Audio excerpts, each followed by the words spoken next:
Thank you. All right. Well, depending on which device I look at, it's either 1 minute till, 1 minute after, or 6 o'clock. So I'm going to go ahead and call it a start. Rock gonna be here? Well, let me start with Joel will not be here. Rock, I'm not sure about. I haven't heard that he was. No, I haven't heard. 6 o'clock.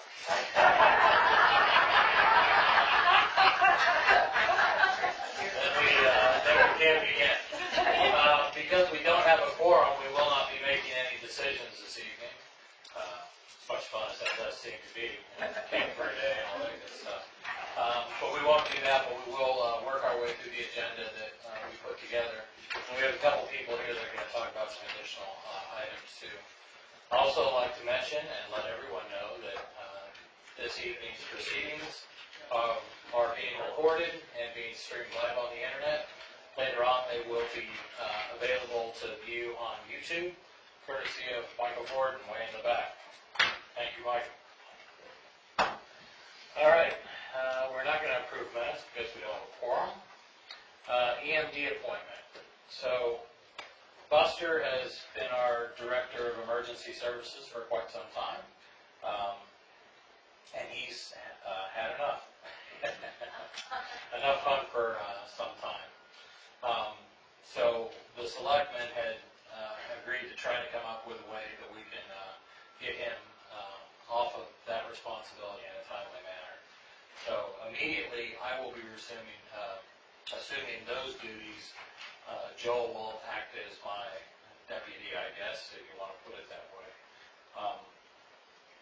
I've gone through the basic online stuff, and that is certainly not all there is to know about emergency management.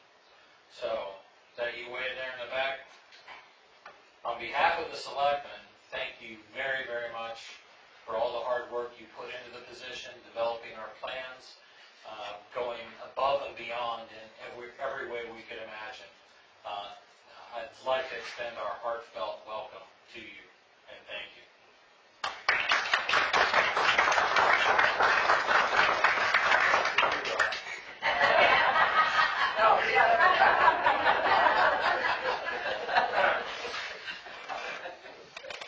I do have a question of him.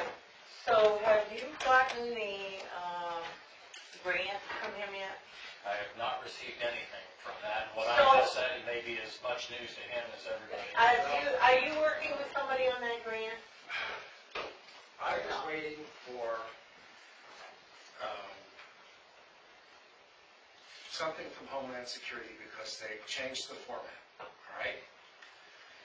The grant that we put into the budget was for $5,000. The whole format now is changed to digital, so that means that in order to do this plan, it's going to be $6,000. Now, in reality, it's no money to us because it's a soft match. We match $3,000 of that with time, okay? And bless their hearts, they're paying $25 an hour. But it's going to require the selectmen, Public Works, the police department, the fire department to be involved in this in order to get it done. My question was, I kept waiting from Homeland Security to say, yes, it's been approved, and I think I got an email this week that said, we're waiting for something from you. What? So, and my question is, are we going to be in any difficulty because we put the grant in for $5,000 and now it's $6,000? Not if we can pay for it within time. Okay, we can do that. That's Okay, It's soft. right. Yeah, okay. So I will follow through with that and get that done. but we'll verify that. Right. And you and I need to get together. There's a couple of things that Homeland Security in their generosity bought the town a tablet, okay, which Mike has right now. He's trying to get some of the stuff off of it. They also bought us a laptop, a printer, and a cabinet, and a desk. And in my budget, I put in for a foul weather coat. which is out in my truck. So somehow or other, you and I are going to have to get together to get this stuff. Okay. Most of it's A downstairs. couple of years ago, and when we had the storms back to back, and I was out photographing the damage, between June and July, the camera that I was using, a personal one, was damaged. So I finished up with a little point and shoot. When I sat down with FEMA, he said, "Why is the quality of the pictures different?" Okay? And I said to him that my camera was damaged, and he said, "Here, fill this out and replace it." Do you remember? I replaced it. It was my camera, but now I think it belongs to the town. I think there's an equitable way we can solve that. I understand your dilemma there. Yeah, I mean, it's a nice, I really like the camera that we got. And I purposely bought this camera because I have an older Nikon SLR, and I had some telephoto lenses and wide-angle lenses that could be used with this one. Then all the new model stuff, you have to have digital lenses instead. But this one does work with the old manual lenses. So in the camera case, I said, okay, if I'm going to turn it in, you get the lenses as well. But I'm still out of camera. Okay. We'll make you whole on that. Okay. Then it's just a matter of you and I getting together to go over what stuff in the locker, and I can put the laptop and the other stuff in that cabinet tonight. I've got a key for downstairs and the locker. Okay. I would like to keep key to that door for the Crime Stoppers meetings, but I will make sure that you get the key for the locker. That works out. And I don't want to keep you here all night. If you want to come in and be early on the agenda, if you want, I can give you your card and we can set up a time later on this week where we can talk after this meeting, either way. I would like to go home, Fair enough. and we can get together. Yeah.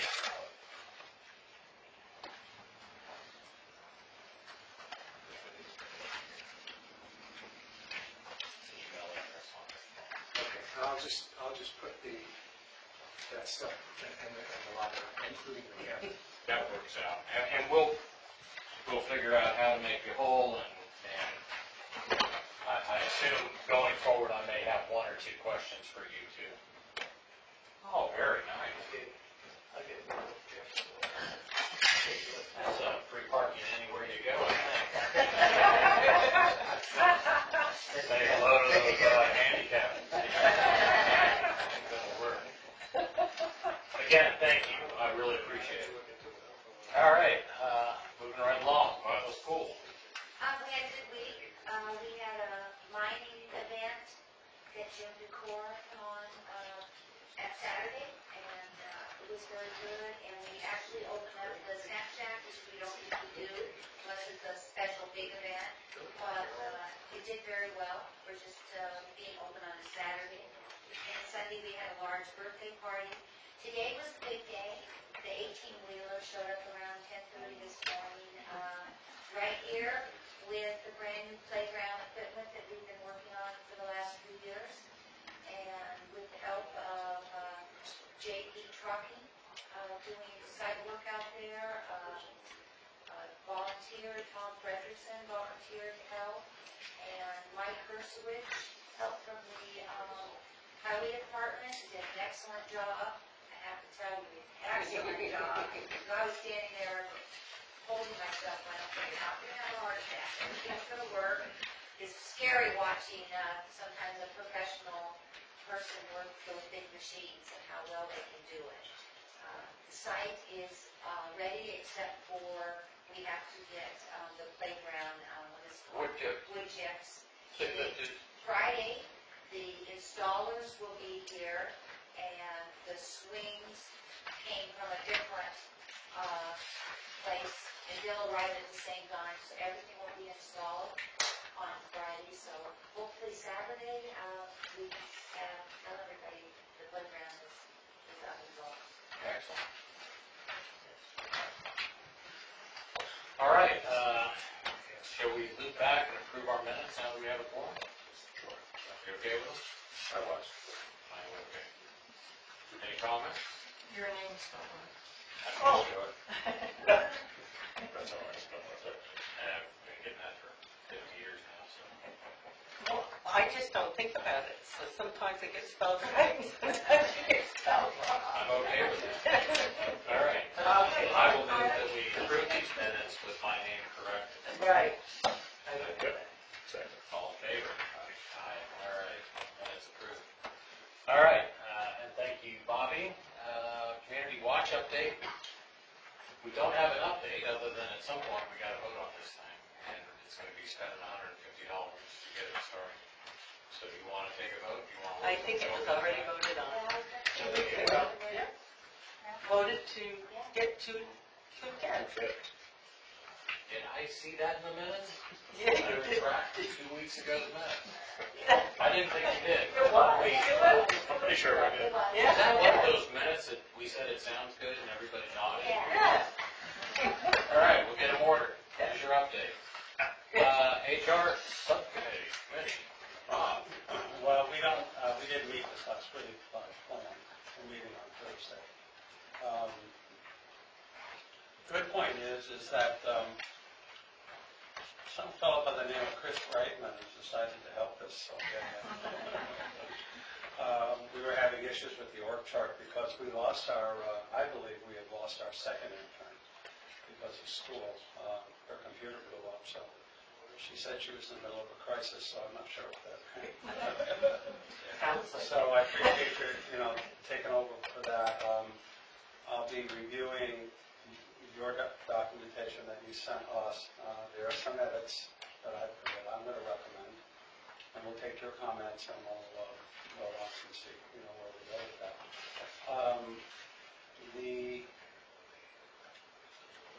I believe we have enough information for benefits. That should be finalized now. That will be voted on Thursday night's meeting. And we also, I believe, have enough information for wage information comparisons and such things. That's my opinion. If not, then we'll have to go back to the well a little bit more. But we have, I don't know, 10 or so towns of reported information. So I think that should satisfy what we need.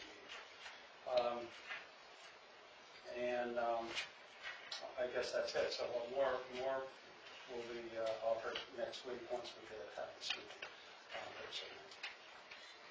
very good. And believe me, the extent of my involvement in that subcommittee is to help them with doing an org chart that kind of fits on a couple sheets of paper. They were having some challenges with the formatting, and I happen to own some very expensive software that does org charts. Very cool. Yeah, I think ultimately I have to have something about that size so we can print like at Staples, and then you can see the whole town. Yeah. Because when you do multiple sheets and then subsets of all of that, it's a little convoluted. So it'd be nice if we could print something up and make it look nice, and then, it doesn't have to necessarily have a frame on it, but I'm just saying this is something that could be updated, every 6 months or whatever. Absolutely. And we know anybody who had a large format printer. I'm using one at Staples. I went down there, and it's to do something. How many copies? This one. And architectural size. Yeah, I don't know the exact size. Maybe less than blue. Much larger than a legal size. It's not a lot. 3 times that size. All right. It's like $1. Yeah. Once you have the file, so if you want to do a dozen of them, you spend We $50. can go more to see if we want to go. Yeah, it's really just because, as a matter of fact, you can do it. You could just feed it to them electronically, and they'll print it out. I did that once. I sent them a file, and I did Yeah. it by phone. It was great. I would suggest that you get it encapsulated too, once we get it done. Yeah, we can do whatever we want. Laminated. Well, there's two ways of looking at the org chart, and we're really just trying to get a good visual of what our town employees and volunteers and committees looks like. So, like, if you did something laminated, you could actually do it without any names on it, and annotate names as you went, Yeah, you could do that and then update it as quarterly people or change something or like something that. like that. Or we could do it, Sure. non-laminated just for reference, and just have the people, so people will go and spend the whole $2 to have something like that. I mean, it's very inexpensive to have it printed on. The main thing is, the program that Chris is talking about is Visio. It's, I don't know, I'm gonna use $250 to buy it, probably less than that. But, then someone's gonna have to be trained in how to use that, okay? There's nobody on the committee, that has the skills in Visio, so. Now, I just, on a final thing, I'm gonna go to, Keene State tomorrow. There is an intern program that they have, or a summer student, or just a student working program.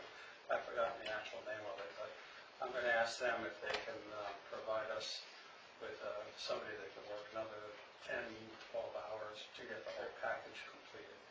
Because we'll rough it out, and then feed it into somebody that can make it in a real presentable format.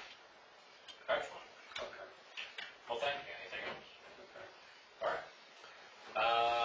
EMSG. Anybody?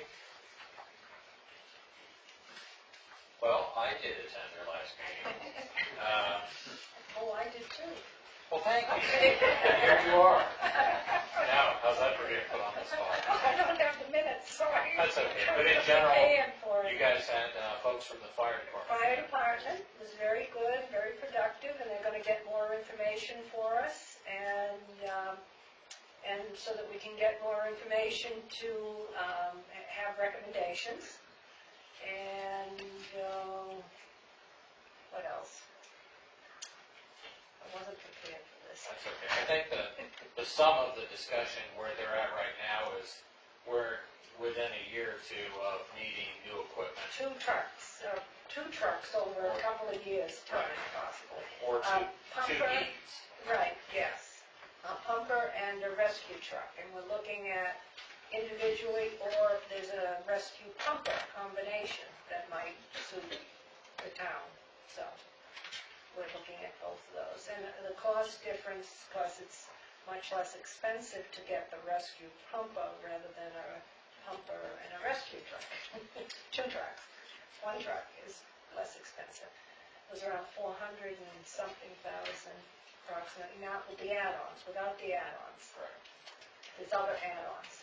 And the others that came out, the two of the trucks around 600. Over 600, Yeah, yeah. and something. Lumster just got one last year for $398. Yes, it depends on what size you get, length, there's different lengths, and Well, yeah. Have we thought about looking at it like a reasonable truck for this town? that's what we're That trying. was the discussion. That was- $500,000 truck is too much. I think we're seeing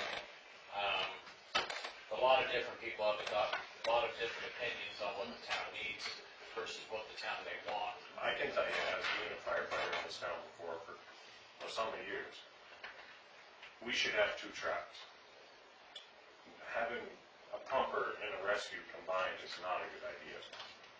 I think it would, I don't know, Jesse might have some. No. If you're filling Scott bottles off the Cascade system and you're trying to use that as a pumper also, it's never gonna work. You're tripping over each other. Yeah. Because the guy running that truck has to have control of that truck. There's no way he can have other people. Kim is supposed to, they're going to put together the pros and cons of both ways. And he did bring that up, about the problem that we had a combo. Right. That it would be a problem with the Cascade. We're kind of looking at it more, what can we present to the town that they would accept and pass? And at this That's, point, what we're being given is $626,000 for two trucks, and that's not with additions. And we don't feel at that point that it may go through, so. Well, then, one truck a year. Well, right now, capital reserves guy, 400,000. 400,000 is what we've saved. Yeah. So we'd be looking at a pretty big hit, or looking at putting together some form of, And we're only putting away about 25% of what we actually should be putting away for the entire fleet that we own. correct. So you can just see what your tax bill would do. Well, a little more, Well, a little more we care. still have too. capital reserve. And there's other options in there. Fund balance. We also discussed new versus used, or buy used and get it refurbished, or buy a, factory certified. There's all sorts of different options. And I think they're still in the needs assessment phase and identifying what potential options will be out there. But, we, as selectmen, I think we look forward to what you guys come out of that with, and we'll work with you once you decide that occasionally one or some option. Anything else, Bobby, or? Carol is looking at, she's already been out looking at different sites, trying to get that information. So at our next meeting, we'll have some more information. Great. Oh, and also they're looking into the raising the door Yes. in the fire station so it will fit trucks from other communities too. Yeah. That was what was brought up, that when another community covers when they're out, that they can't put their truck in. So the door isn't high enough. You have a question? Well, I just think one of the issues that was brought up, I think, last year too, even about the need for 2 fire departments, that is part of the plan as well. Yeah. I don't know if they've tackled that question. Have you guys contemplated that? I don't think so. We need to talk about it, but I think you have to, and I don't know what the vocabulary for it concerning our house insurance. There's some sort of, Yeah, there is a mileage restriction on, 5 miles. 5 5 miles. miles, it gets really bad. Right. and then it's considered unprotected. and that would put us, because it's more than 5 miles between the station and that station. Well, the rest of us down the hill. So we should put a firehouse every 5 miles. Yeah, but you might be covered because you have Surrey. Well, Surrey is what, 4 miles? Yeah. So, Yeah. I'm not. But, yes, so it's impossible to really have all the fire stations so everyone's within 5 miles. Well, it can be done. Well, if you have an Open your unlimited wallets. budget. Yeah. Well, you're also talking about a town that's spread out, the volunteers that are going to the station are coming from 2 areas. And that just one, that would be hard too. Here again, trying to roll a truck from down here to up there, it takes forever. Yeah. I mean, we have I've that been there with many the times. ambulance, that we switched. Well, how about that. a station in Alstead Center? There you go. That puts it closer to more areas within the town. I might be willing to sell a couple acres. All right, anything else from you guys? I don't think so. All right, thanks for your update, appreciate it. AABC,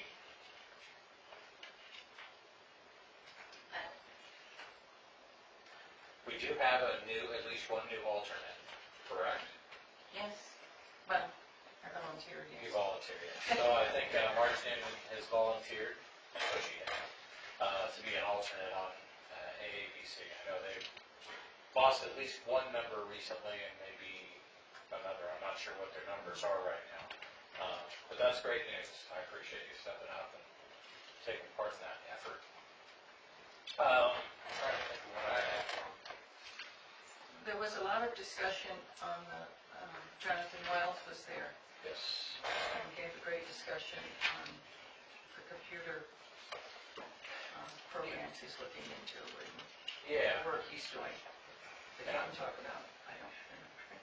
Yeah, there was a fair amount of discussion on potential tools. So we basically have an application, the back office application for us is MiniSmart, and that's where all the numbers kind of flow into. And then when you see budgets coming out like this, those are basically reports that are coming out of MiniSmart. and they're somewhat limited, and it's not a real easy tool to work with to customize. So if we wanted to say, just show me a breakdown over the last 3 years of each department, consolidate all that information, show me trends, show me a percentage up and down. It's very difficult to put together. So one thing that the AABC has identified and Jonathan's been working on is identifying potential tools that may be out there that could massage that data a little bit easier for us. And in theory, provide value to the town. None of these are going to come without a cost. So it's always going to be that question to the voters, in the end of, are these benefits that we see, are we that much more efficient in managing the town's finances? Are we getting additional transparency into town finances with these sorts of tools? Is that worth it to the voters to spend X number of dollars a year in whatever this stuff may cost? So the first thing they're doing is identifying a couple of potential tools, and I sat in on some demos of those. And second will be to see if they can round up some pricing and make some sort of a recommendation. Nothing like that's going to happen anytime soon, I don't think. Probably still a month or two out.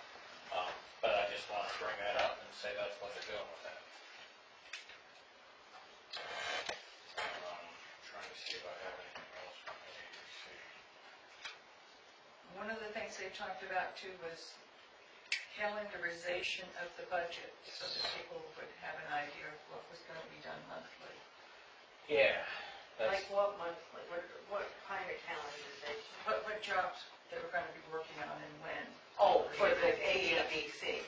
Well, Not No, for the town, but for town employees, for the town departments. you're absolutely right. So what we see when we get these reports is X percentage has been spent by this time,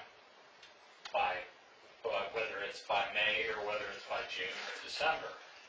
So what does that really tell us? It just tells us a percentage. And this is how I've had the budget in the past too, is when I say, let's say I run DPW and I need $100,000 worth of sand and gravel and salt. I should be able to say that by the end of March or in January, I'm going to spend $12,000, and in June, I'm going to spend $0. And then as we see those receipts come in, it should give us a much better picture of whether we're on track. Now, the people that have been here doing this for a long time, David and Joel and Linda and everybody, and a lot of people that look at the budget closely, they look at it and go, yeah, well, that's absolutely right. But your average citizen or new selectman, really, we just got to rely on everybody else for whether we're really on track. So calendarization is another one of those things that's would be a real benefit to us.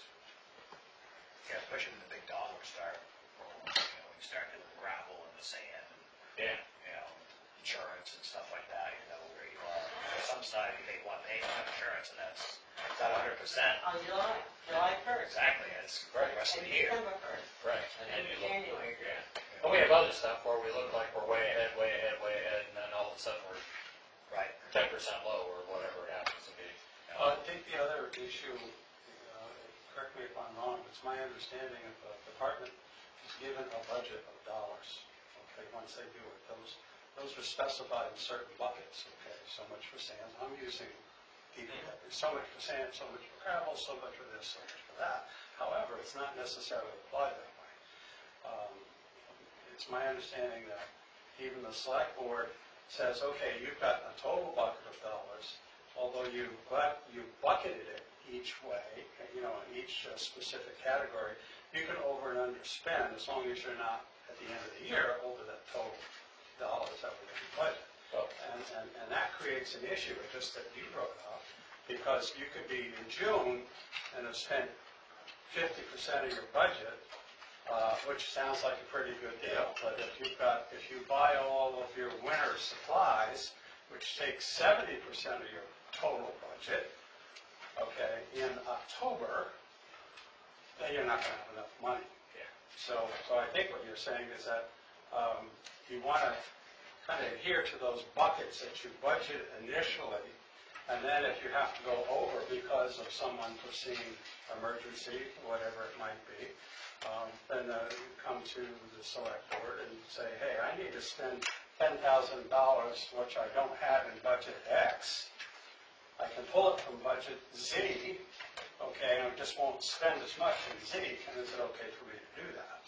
And a lot of that just falls through RSA on the selectmen. We just can't spend whatever we have. Right. That's a simple fact, and that's a horrible way for me to say it, but it's true. But I think the idea behind two concepts, calendarization, getting that flow throughout the year of what cash flow looks like, and also having the department heads look at things by projects, so we can actually sort of see and approve during the budgeting process the total cost of doing a particular road or whatever it happens to be. We can see that as a whole. I think will help make us a little more astute managers of your money. And that's the goal here. We want to see this stuff spent as little spent as possible. That's the best way to put it. Go ahead. I have a question. Sure. In that spending plan, has any thought, and is there any way that when you buy something might be cheaper than other times, and so therefore money can be saved by buying at the right times? We actually do that all the time. Okay, I wondered about that. Right. Because David buys stuff after he gets his, what do you call it, that go on the bottom of the plows and that Yeah, stuff. the cutting edges. On, Yeah. when it gets, and when they have their sale Yeah, and stuff like that. I admire those guys for that. They do bring it up. Yeah. Good. It's always. So that's what we should be doing. And I wondered if that kind of thing should be in that. Yeah, maybe it will be formalized, and absolutely, as far as calendarizing spends and things like that, purchases like salt and sand and things like that are. Okay, anything else, say ABC wise? I didn't see much. They're going to be meeting every week now, Yes. if anyone wants to attend Wednesdays. And I'm gonna, since Joel's not here, we can go without him. We've got to get started on our side of the budget stuff, so I would propose that we let the department heads know that we expect preliminary budgets from them in 2 weeks. So we would like their first drafts in 2 weeks, and then on the third week, we will have one of them in, probably David. We'll start at the big side, and tack him into the expenses budget for 2016, and we'll follow through everybody else. Okay, anything else on AABC or the budget? Okay. And I apologize for going down this list, and I really shouldn't have. We got 2 people on the agenda that I should have offered to get up front. Mike,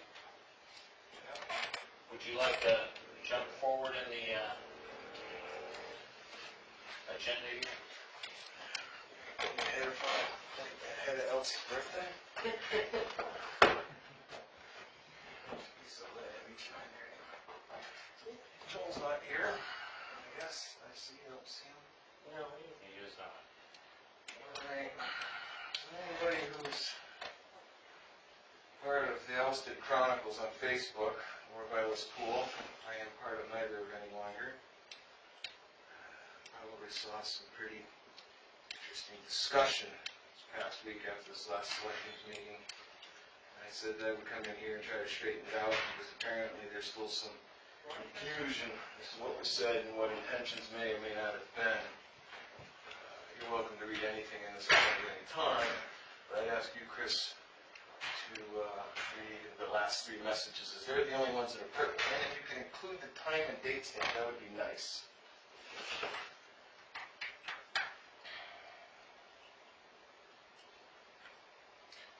What's this discussion from? Yeah, I'm not sure what I'm. You're not? Well, read it out loud. Yeah, no, what's it off of? Well, Is this a Facebook thing? I think maybe you could give some backstory, or I'd be happy to. I really don't feel like spending a lot of time in backstory. The Brothers Pool had a community worship I asked Joel, let me see it. Yep. You read it, you saw it. I asked Joel, all I said was, I sent him a message saying, hey, did the select board approve worship at the pool? He said, weren't asked, but I would have, especially if they were worshiping Krishna or Paul, because Joel's that kind of funny. I hope it doesn't become a regular thing, as I wrote. There was no bold print, there was no underlines, there was no italicized. No exclamation. No emoticons, no exclamation points, just me making an inquisition to a select person. Joel, I didn't watch the YouTube video because I found it irrelevant. Probably, I'm guessing, brought the concern or whatever he wants to call this to the group using the word outrage, as Joel does. Whenever Joel prefaces something, he uses some synthetic hyperbole, usually using the word outrage, sometimes twice. And sometimes we'll even work in a little bit of a fist pound or a head throw while his legs are crossed reading his iPad. And that was the end of it. And then it turned into, assault of Let's Go Fry the Atheist. I was fine, whatever, that's cool, whatever. I don't particularly believe in any particular faith, and there's a lot of us that don't, but that's fine. I have no problem with an annual worship at Valley's Pool. I really don't. I would like to see the non-denominational thing dropped, and I would like to see it replaced with interfaith. I was surprised to see that focus on the family and organization. I never recall ever agreeing with on anything. Actually agreed with that, as did the Boy Scouts of America. I would also point out that when I was making decisions on what did or didn't happen at Vilas Pool, I referred to Mr. Vilas's will regularly. It's a good will, very interesting reading. In 1930, depending on who outlived Mr. Vilas, he left roughly $1.5 million behind. In today's money, that's $21.4 million, according to CPI index inflation calculator. A lot of money. And one of the things he left money to were the 3 congregational churches, and at that time, the Universalist Church in town. We had a Universalist church. It was a pretty odd thing at the time, pretty rare. Universalists then, as now, are by some Christians considered a bit different, and sometimes not even Christian.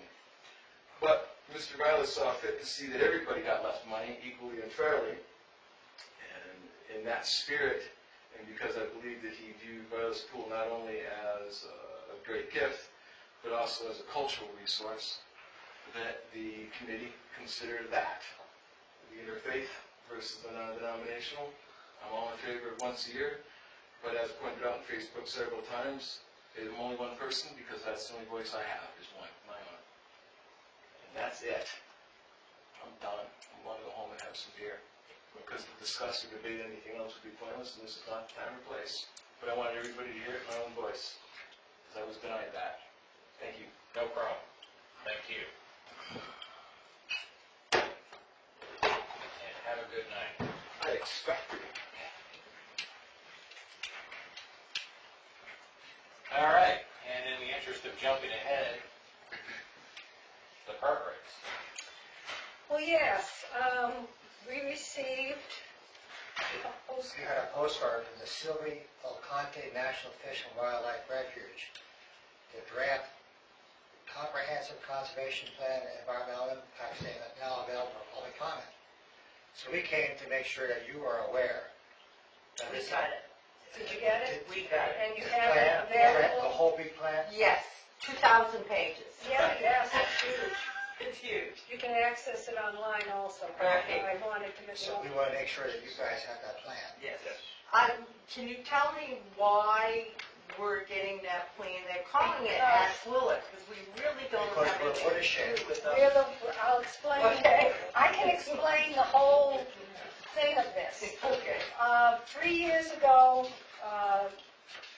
what's the name? Bill Sapp? Was it Bill Sapp 3 years ago? Yeah, I did look at that. He, in Connecticut, announced, they had a big fanfare announcement of declaring the Connecticut River the first and now the only blueway in the United States. With that, they targeted the watershed of the Connecticut River for preservation. And I knew this was coming because I've been aware of this for a long time, but it's still a shock when you get to this. Because right now it's voluntary, hopefully it stays that way, but the entire town of Alstead will be impacted by it. Because the entire town of Alstead is in the watershed of the Connecticut River, as are a number of other towns in the area. Right now, they're doing a 15-year plan, and they're going from, well, Connecticut has some areas they're going to concentrate on, Massachusetts, then New Hampshire, there's a southern New Hampshire and Vermont plan, and then a northern New Hampshire and Vermont plan. And so, like one of the things I was researching today is how much land in the state of New Hampshire, percentage-wise, is already in federal control.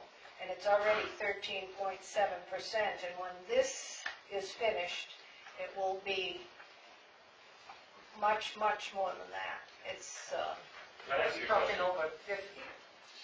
I don't know for sure. I did some digging on this because I think it's crazy. But can we just opt out? I would like that, but That's why we gotta go to these, there's gonna be a meeting September 17th in Keene for them to present their plan. Because there was a thing on the web I saw that you can Lake try. Sunapee had, they opted out of the zone. Well, we should investigate how they. How Opt they out do would be that. nice if you could, but That would be They good. could draw a line around us for all I care. well, the watershed for the Ashwellet was all the way to Washington, up to all the lakes in Washington. So all those towns are gonna be affected, not just us, but our town got the Cold River and the Ashwellet. Yeah, the entire The whole town, town's the gonna whole be town, affected. it would be hugely Lake Warren all the way impacted. down. So, just to kind of take a step back, I mean, as I read through the summary document, and I'm not going to kid anyone and tell them that I read the 2,000 pages. No, I because haven't. didn't. But it talks about 4 different plans for what to do going forward with this massive reserve. So if you picture, say 50 miles on either side of the Connecticut River, and it starts in Long Island Sound, and it goes as far north as that river goes, up into Vermont. Connecticut lakes, Yeah. into the headwater. There we go. Everything 50 miles on either side is within the refuge, and it doesn't mean that it immediately means that I have to turn over my land and now I'm part of a national park. What it means is that any land that might come up for sale within that area, the refuge is allowed to purchase using your tax dollars if the person agrees to sell to them willingly. A couple of things that are impactful, I felt, were a couple of the plans say that, all these plans are all about maintaining the ability to go out and see wildlife, the ability to photograph wildlife, the ability to go hiking, the ability to go hunting and fishing. But they also talk about certain activities that should no longer be allowed within the refuge, such as off-road vehicles, such as target shooting, such as the use of model aircraft. That's all pollutants. Yeah, and Model aircraft. so the question really becomes is if we're laying down these rules and regulations for this enormous swath of land and it's only there, you go into another part and it says, well, can't we just take all this land through eminent domain? That is, Question mark, this is in the fact. And the answer is, why, yes, we can. According to the law that's been passed by Congress, they honestly could just come in and say, we are seizing this land for our refuge. which will happen once enough people have sold. Well, potentially.